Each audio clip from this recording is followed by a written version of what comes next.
Khalil consultancy search के platform तां एक बार ॿीहर अवां जे ख़िदमत में हाज़िर आहियूं।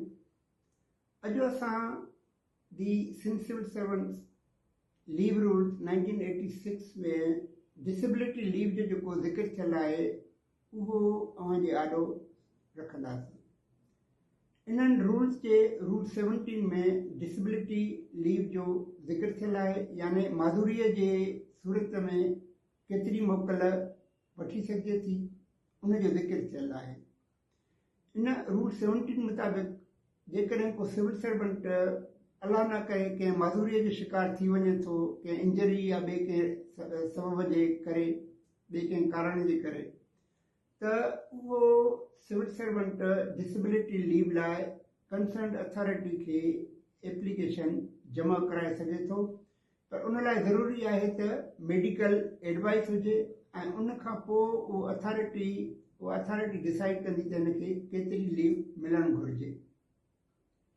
इन खां अलावा जेकॾहिं को डिसेबिलिटी लीव वठणु चाहे थो त उहा लीव वधि में वधि 720 ॾींहंनि ताईं मिली सघे थी।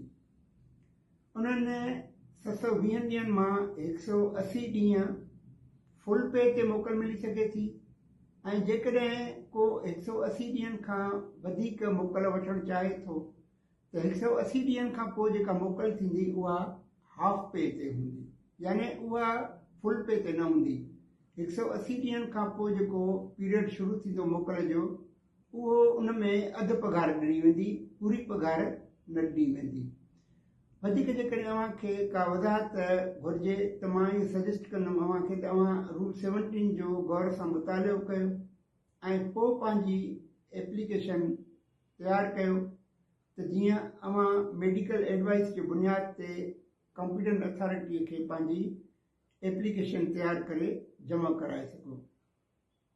हिते अव्हांखे हिकु व्हाट्सएप नंबर नज़र अची रहियो हूंदो।